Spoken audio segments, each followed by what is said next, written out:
வெளி வேடத்தை இயேசு கண்டிக்கிறார். பரிசேயர், சதுசேயர், மறைநூல் அறிஞருடைய வெளிவேடம். வெளிவேடம் என்றால் நமக்கு எல்லாருக்குமே புரியும். பேசுவது ஒன்று, செய்வது மற்றொன்று.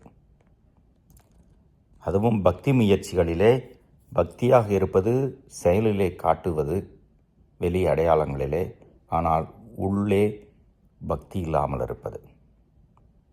கடவுளுடைய கட்டளையை மறந்து வெறும் சட்டத்திட்டங்களை மட்டும், சடங்குமுறை சம்பிரதாயங்களை மட்டும் பிடித்து கொண்டிருப்பது. அவர்களை குருட்டு வழிகாட்டிகள் என்கிறார்.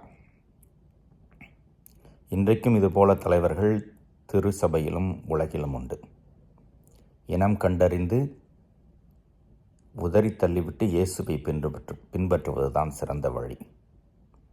முதல் வாசகத்திலே தெசலோனிக்கேயருக்கு பவுல் எழுதுகிற பொழுது தங்களுடைய வாழ்வு முறையும் வழிகாட்டுதலும் சான்றாக இருந்தது என்பதை தெளிவாக்குகிறார். ஆதலால் தான் தெசலோனிக்கே மக்களை பாராட்டுகிறார்.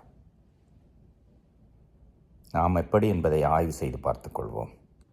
பல நேரங்களிலே வெளிவேடமாக இருப்பதற்கு வாய்ப்புகள் வந்து கொண்டே தான் இருக்கும். உண்மை, அன்பு, நீதி, மன்னிப்பு, அமைதி, பிறரன்பு இதெல்லாம் செயலிலே காட்டப்பட வேண்டும், வாழப்பட வேண்டும்.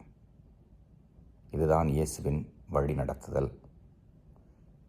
இயேசுவின் சொல்லும் செயலும் இணைந்து சென்றது நமக்கு தெரியும். அவரை பின்பற்றுவோம். இறைவன் என்றும் வாழ்த்து பெறுவாராக.